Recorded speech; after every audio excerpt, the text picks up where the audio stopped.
ونصلي ونصلي على رسول الكريم أما بعد فأعوذ بالله من الشيطان الرجيم بسم الله الرحمن الرحيم يا أيها الذين آمنوا اتقوا الله وابتغوا عليه الوسيلة وجاهدوا في سبيله لعلكم تفلحون صدق الله مولانا العظيم وبلغنا رسوله النبي الكريم والأمين المكين الرؤوف الرحيم إن الله وملائكته يصلون على النبي يا أيها الذين آمنوا صلوا عليه وسلموا تسلیما۔ حقیقت و محبت کے ساتھ اتفاق پڑھیے الصلاۃ والسلام علیک یا سیدی یا رسول اللہ وعلی آلک واصحابک یا سیدی یا حبیب اللہ۔ الصلاۃ والسلام علیک یا سیدی یا نور اللہ وعلی آلک واصحابک یا سیدی یا محمد رسول اللہ صلی اللہ علیہ وآلہ وسلم۔ سب سے پہلے برخدا گوشی بلائے فخر السادات فخر الاولیاء پیر طریقت رہبر شریعت الحاج پیر سید محمود ذوالقرنین شاہ صاحب بخاری قادری المرحوم حضرت پیر سید غلام دستگیر شاہ صاحب بخاری قادری دامت برکاتہم عالی زیر سجادہ نشین کھیتنا والا شریف کی سب سے بڑی درگاہ قصر عارفاں در سال کا مدینہ الاولیاء بابا علی ٹوپی والی سرکار رحمۃ اللہ تعالی علیہ، بابا علی محمود شاہ سرکار رحمۃ اللہ تعالی علیہ، بابا علی سید علی اکبر شاہ سرکار رحمۃ اللہ تعالی علیہ اور سید متقی کیفی سرکار رحمۃ اللہ تعالی علیہ۔ جناب اللہ حافظ صاحب بزرگان محترم، اللہ تعالیٰ کا بپایا لطف و کرم احسان آج اس نے ہمیں ایک مرتبہ پھر جمعہ المبارک کے موقع پر اکٹھے ہونے کی توفیق عطا فرمائی۔ اللہ تعالی ہمارا یہاں اپنی بارگاہ میں قبول منظور فرمائے۔ حضرات محترم، قرآن کریم کے چھٹے پارے کے 10ویں رکوع کی جو تلاوت کی اس میں اللہ تعالی فرما رہا ہے یا ایھا الذین آمنوا اتقوا اللہ وابتغوا علیہ الوسیلۃ وجاہدوا فی سبیلہ لعلکم تفلحون۔ اے ایمان والو، اللہ تعالیٰ سے ڈرو اور اس کی طرف وسیلہ تلاش کرو، اس کی راہ میں جہاد کرو۔ حضرات، اگر کسی شخص کو کسی گاؤں کا نمبردار کہہ دے کہ تو ایمان والا ہے، وہ شخص بڑا ہی خوش ہوتا ہے کہ میں ایمان والا بن گیا۔ اگر کسی شخص کو کسی ملک کا فرما روا یا بادشاہ یہ کہہ دے کہ تو ایمان والا ہے، وہ شخص خوشی میں پاگل ہو جاتا ہے اور اپنے آپ کو سمجھنے لگ جاتا ہے کہ میں ایمان والا بن گیا۔ لیکن امت محمدیہ صلی اللہ علیہ وآلہ وسلم کی یہ شان ہے کہ اللہ تعالیٰ نے قرآن کریم میں 88 مرتبہ ان کو یہ شان عطا کی کہ ان کو اس لقب سے خطاب کیا یا ایھا الذین آمنوا، اے ایمان والو۔ اب سوال یہ پیدا ہوتا ہے کہ ایمان ہے کیا چیز؟ کوئی سنی ہو، کسی جماعت سے اس کا تعلق ہو، شیعہ ہو، بھابی ہو، کسی فرقے سے اس کا تعلق ہو، سب سمجھتے ہیں کہ ہم ایمان والے ہیں، ہم سے زیادہ کوئی ایمان والا شخص ہے ہی نہیں۔ آئیے قرآن سے پوچھتے ہیں کہ ایمان والا ہے کون، حدیث مصطفیٰ سے پوچھتے ہیں کہ ایمان والا ہے کون۔ قرآن میں اللہ فرماتا ہے 5ویں پارے میں فَلَا وَرَبِّكَ لَا يُؤْمِنُونَ حَتَّى يُحَكِّمُوكَ فِيمَا شَجَرَ بَيْنَهُمْ۔ اے محبوب، تمہارے رب کی قسم، یہ لوگ ہرگز مسلمان نہ ہوں گے، ایمان والے نہ ہوں گے جب تک آپس کے معاملات میں، آپس کے جھگڑوں میں آپ کو اپنا حاکم نہ مان لیں۔ تو ارشاد باری تعالیٰ سے یہ بات ثابت ہو گئی کہ ایمان والا شخص وہ ہے جو حضور کی ذات کو حاکم دو عالم مانے اور آپ کی فرما روائی کو دونوں جہانوں میں مانے۔ اور حدیث سے بخاری شریف کی حدیث ہے کہ لا یؤمنون احدکم حتی اکون احب الیہ من والدہ وولدہ والناس اجمعین، کہ تم میں سے کوئی شخص اس وقت تک ایمان والا نہیں ہو سکتا جب تک وہ مجھے اپنے والدین، اپنی اولاد اور ہر چیزوں سے بڑھ کر مجھے محبوب نہ جان لے۔ تو حدیث نے بھی یہ ثابت کر دیا کہ ایمان والا شخص وہ ہے جو حضور کی ذات کو سب سے زیادہ محبوب سمجھے۔ قرآن نے ثابت کیا کہ ایمان والا شخص وہ ہے جو حضور کی ذات کو حاکم دو عالم مانے۔ حدیث سے بھی یہ ثابت ہوا کہ ایمان والا شخص وہی ہے جو حضور کی ذات گرامی کو حاکم دو عالم مانے اور سب سے زیادہ محبوب جانے۔ پھر ایسے شخص کو پھر اللہ عطا فرما رہا ہے کہ اے ایمان والو، اللہ تعالیٰ سے ڈرو، اس کی طرف وسیلہ تلاش کرو۔ اب حضرات سوال پھر پیدا ہوتا ہے کہ وسیلہ کیا چیز ہوگی؟ کوئی کہتا ہے کہ نماز پڑھیے تو اللہ تعالیٰ تک پہنچنے کا وسیلہ ہے، کوئی کہتا ہے کہ زکوٰۃ دیجیے یہ اللہ تعالیٰ تک پہنچنے کا وسیلہ ہے، کوئی کہتا ہے خیرات کیجیے یہ اللہ تعالیٰ تک پہنچنے کا وسیلہ ہے، کوئی کہتا ہے حج کیجیے یہ اللہ تعالیٰ تک پہنچنے کا وسیلہ ہے۔ لیکن میں کہتا ہوں کہ نبی کی، حضور کی ذات وسیلہ ہے، آپ سے محبت و عقیدت رکھنا وسیلہ ہے، اولیاء اللہ سے محبت رکھنا، عقیدت رکھنا یہ وسیلہ ہے۔ حضرات محترم، اللہ تبارک و تعالیٰ نے اس پوری آیت میں یا ایھا الذین آمنوا اتقوا اللہ وابتغوا الیہ الوسیلۃ وجاہدوا فی سبیلہ لعلکم تفلحون، اس پوری آیت میں 4 ایسے ذرائع بتائے ہیں جو اللہ تعالیٰ کی قرب الہی کا ذریعہ بنتے ہیں۔ نمبر 1 یہ بتا دیا کہ ایمان، جس شخص میں ایمان نہیں اس کا عمل ہی قبول نہیں، اور عمل قبول نہیں تو قرب الہی حاصل نہیں ہو سکتی۔ دوسری یہ بات بتائی کہ اعمال صالحہ یعنی نماز، روزہ کی ادائیگی، تقویٰ، اللہ تعالیٰ سے ڈرنا، اگر یہ بھی نہ ہوگا تو قرب الہی کو حاصل نہیں کیا جا سکتا۔ نمبر 3 وسیلہ کی تلاش، وسیلہ کی تلاش اگر نہ ہوگی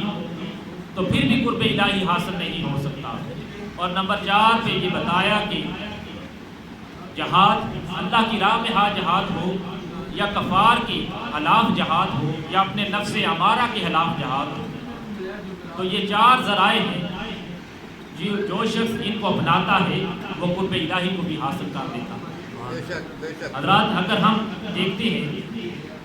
وسیلہ کا عام معنی دیکھتے ہیں، ہم حضرات اس سے مراد لیتے ہیں مرشد کامل کی ذات، ولی کاملین کی ذات لیتے ہیں، اور ہمارے اس عقیدے کی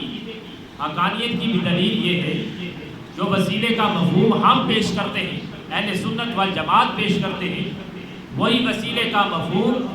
اس کے نہ ماننے والے بھی اس کو مانتے ہیں، کیونکہ سچ بات آخر لبوں پر آ ہی جاتی ہے، زبان پر آ ہی جاتی ہے، سچ کو جتنا بھی چھپایا جائے سچ آخرکار باہر ہی آ جاتا ہے۔ حضرات بزرگ فرماتے ہیں کہ ایک چور تھا، چوری کرنے کے ارادے سے کسی گھر میں داخل ہوا، کیا کرتا ہے کہ سامان کو سارا باندھ کر دیوار پھلانگ کر یہ سوچتا ہے کہ میں دیوار پھلانگوں گا اور گٹری جو باندھی ہوئی ہے سامان سے اس کو میں اٹھا کر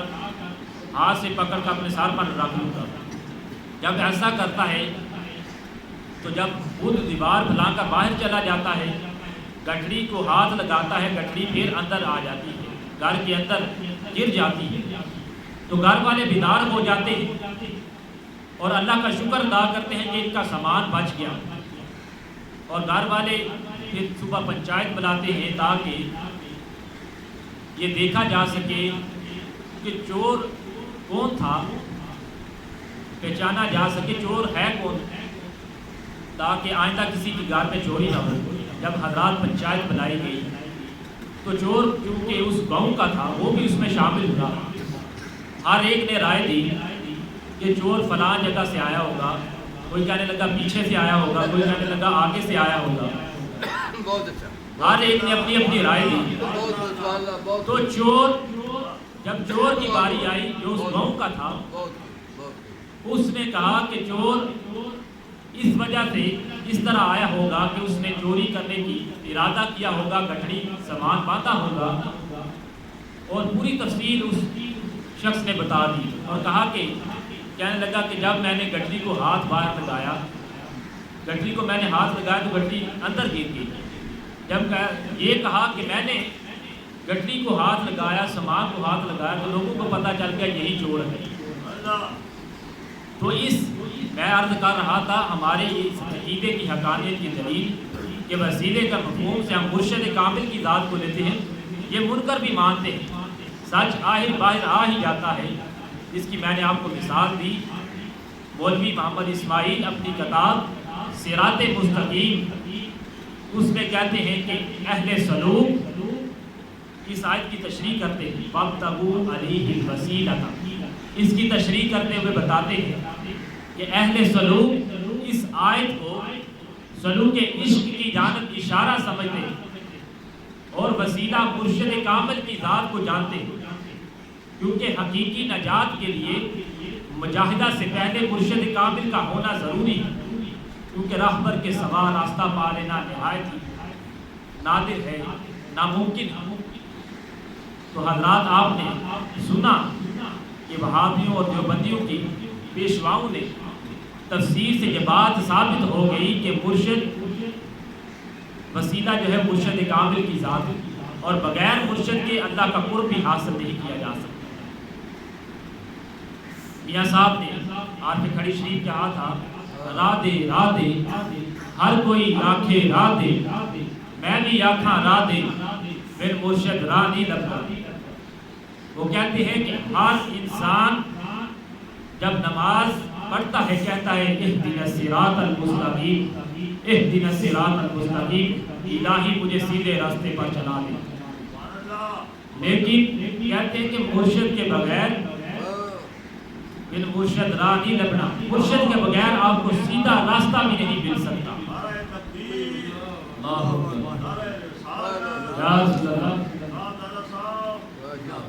مرشد کے بغیر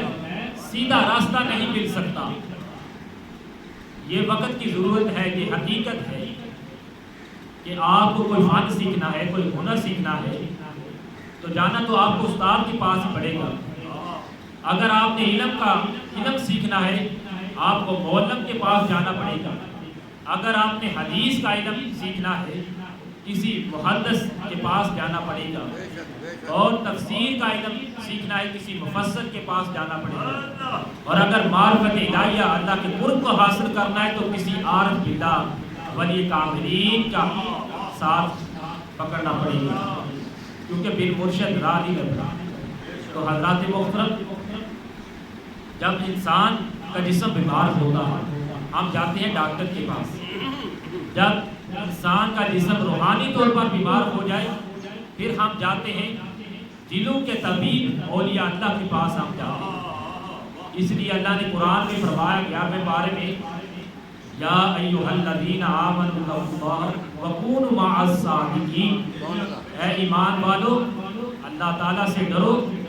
اور سچوں کے ساتھ ہو جاؤ، اولیاء اللہ کے ساتھ ہو جاؤ، ان کی سنگت اختیار کرو، ان سے نسبت اختیار کرو۔ پھر فرمایا 21ویں پارے میں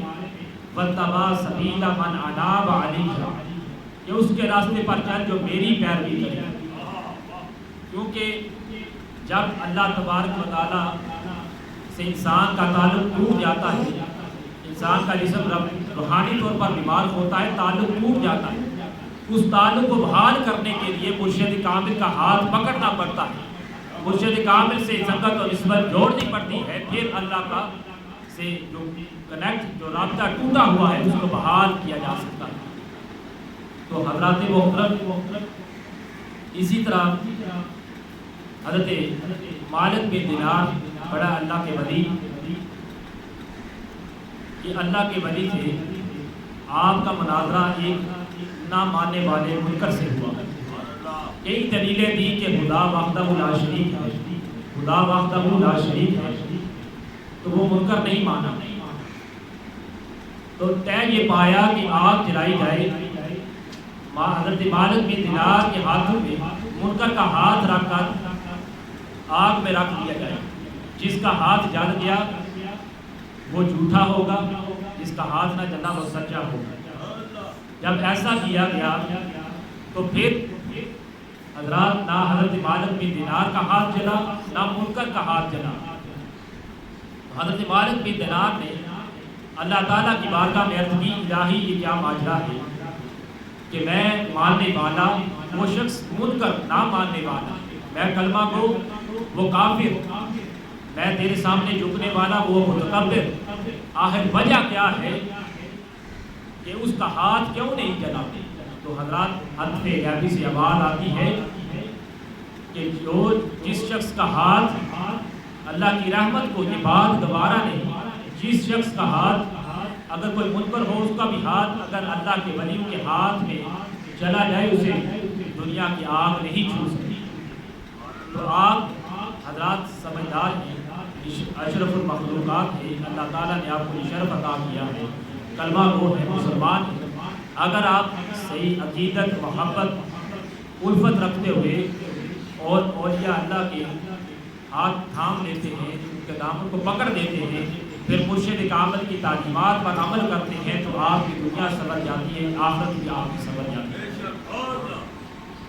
حضرات محترم، اللہ کے ولی تو وہ ہوتے ہیں جس وقت نگاہ کرتے ہیں تو مشکل رہتی نہیں کوئی۔ حضرت شاہ اسماعیل بڑے اللہ کے ولی، آپ کو اللہ نے شرف عطا کیا تھا کہ آپ کا یہ کمال تھا کہ جو بندہ آپ کے پاس حفظ کرنے کے لیے آتا قرآن کریم، وہ سالوں نہیں بلکہ 6 ماہ کے اندر اندر آپ وہ بندہ حفظ کر دیا کرتا۔ ایک شخص آیا کرنے لگا، اے اللہ کے ولی، میں قرآن کی تعلیم حاصل کرنا چاہتا ہوں، قرآن کو حفظ کرنا چاہتا ہوں، کیونکہ میری بیوی نے، زوجہ نے یہ شرط لگائی ہوئی ہے مجھ پر، اگر تو نے قرآن کی تعلیم حاصل نہ کی تو میں گھر چھوڑ کر چلی جاؤں گی، تو آپ میرا گھر بچا لیجیے، مجھے قرآن کی تعلیم دیجیے، مجھے قرآن حفظ کرا دیجیے۔ انہوں نے کہا کہ 6 ماہ کے اندر اندر تمہیں قرآن حفظ کرا دوں گا۔ وہ شخص کہنے لگا، نہیں حضور اتنی دیر نہیں، مجھے تو آپ مہینوں نہیں لیکن ہفتوں میں، آپ دنوں میں مجھے حفظ کرنا ہے تاکہ میری بیوی ناراض نہ ہو جائے، گھر نہ چلی جائے۔ تو آپ نے کہا اچھا اگر ایسی بات ہے ایسا کرنا کہ نماز فجر میرے پیچھے ادا کرنا اور پہلی صف میں کھڑے ہونا اور دائیں طرف کھڑے ہونا۔ تو جب وہ شخص نماز فجر میں حضرت شاہ اسماعیل علیہ رحمہ کے پیچھے آیا اور نماز فجر ادا کی، پہلی صف میں کھڑا تھا، تو جتنے حضرات دائیں طرف کھڑے تھے، پہلی صف میں کھڑے تھے، السلام علیکم ورحمۃ اللہ دائیں طرف کہا تو وہ حافظ قرآن بن گیا، اور بائیں طرف السلام علیکم ورحمۃ اللہ کہا تو وہ ناظرہ خواہ بن گیا۔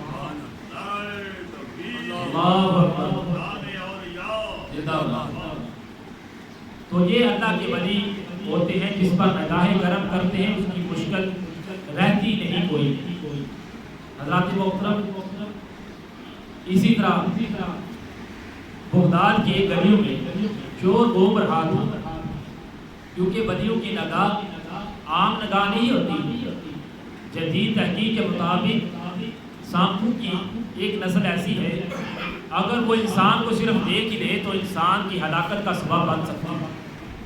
تو ولیوں کی نگاہ انسان کی زندگی کو ہلاک نہیں کرتی بلکہ انسانوں کی زندگی کو شاد کرتی ہے، انسان کی زندگی آباد کرتی ہے۔ بغداد کی گلیوں میں چور گھوم رہا، سوداگروں تاجروں کے دروازے بند ہیں، ایک دروازہ کھلا ہوا ہے، وہ یہ سمجھ کر کہ آج یہاں ڈاکہ ڈالتے ہیں، یہاں چوری کرتے ہیں، اندر گھر میں گھس جاتا ہے اور کونے میں جا کے چھپ جاتا ہے، تھوڑی دیر بعد اسے پتہ چلتا ہے کہ یہ تو حضور غوث اعظم کا آستانہ ہے جو عشاء کے وضو سے نماز فجر ادا کرنے والے۔ تو قرآن نے ایسے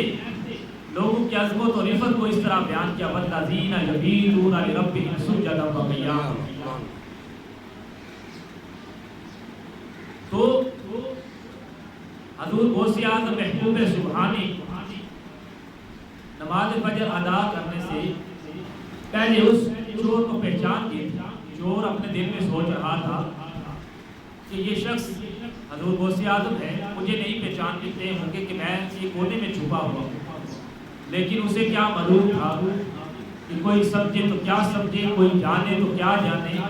تو عالم کی خبر رکھتا ہے مولانا محمد حضور غوث اعظم محبوب سبحانی، تو عالم کی خبر رکھتا ہے۔ اللہ کے ولی جو ہوتے ہیں وہ دلوں کے رازوں کو جانتے ہیں، دلوں کے جاسوس ہوتے ہیں۔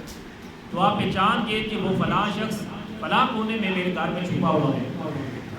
تھوڑی دیر جب رات کا پچھلا پہر ہوا، مرد خدا ایک آیا حضور غوث اعظم کی بارگاہ میں، عرض کی حضور غوث اعظم فلاں علاقے کا بت فوت ہو گیا ہے، کسی کی ڈیوٹی لگا دیجئے، کسی کو مقرر کر دیجئے تاکہ وہاں امن و سلامتی قائم رہ سکے، اس علاقے کا نظام چلایا جا سکے۔ تو آپ نے کہا کہ صبح اس کا انتظام ہو جائے گا۔ اس مرد خدا نے کہا کہ حضور غوث اعظم جلدی کیجیے تاکہ وہاں پر کوئی امن و سلامتی کو خطرہ نہ ہو، وہاں نظام کی خرابی کا کوئی سلاکی کا سبب نہ بن سکے۔ تو آپ نے فرمایا اگر جلدی ہے وہ میرے کونے میں گھر میں جو چھپا ہوا آدمی ہے اسے لے جا۔ تو وہ مرد خدا اس چور کے پاس گیا، کہا اے کتب السلام علیکم ورحمۃ اللہ وبرکاتہ۔ وہ چور حضرات حیران تھا، پریشان تھا، شش و پنج میں پاس گیا کہ یہ کیا ماجرا ہے، یہ کیا بات ہے، میں تو چور ہوں، چوری کرنے آیا ہوں۔ صاف صاف اس نے چور نے کہا حضرات اے مرد خدا میں چور ہوں، میں چوری کرنے کے لیے سے آیا ہوں، میں کوئی کتب نہیں بلکہ میں چور ہوں، میرا کام چوری کرنا۔ اس مرد خدا نے کہا تو چور ہوگا اپنی جگہ، لیکن حضور غوث اعظم کی نگاہ نے تجھے چور سے اب کتب بنا دیا، اس لیے جس نے میرے پیر دی نگاہ ہوئے کیوں نہ ہوتی معاف خطا ہوئے، جس بیڑے دا میرا ملا ہوئے اور پانی کدے روڑ دا نہیں۔ اللہ کی بارگاہ میں دعا ہے اللہ تعالی ہم سب کو اولیاء اللہ کی مقبولان بارگاہ الہیہ کی ان کی تعلیمات پر عمل کرنے کی اور ان سے سنگت و نسبت جوڑنے کی توفیق عطا فرمائے، آمین۔ وما علینا الا البلاغ المبین۔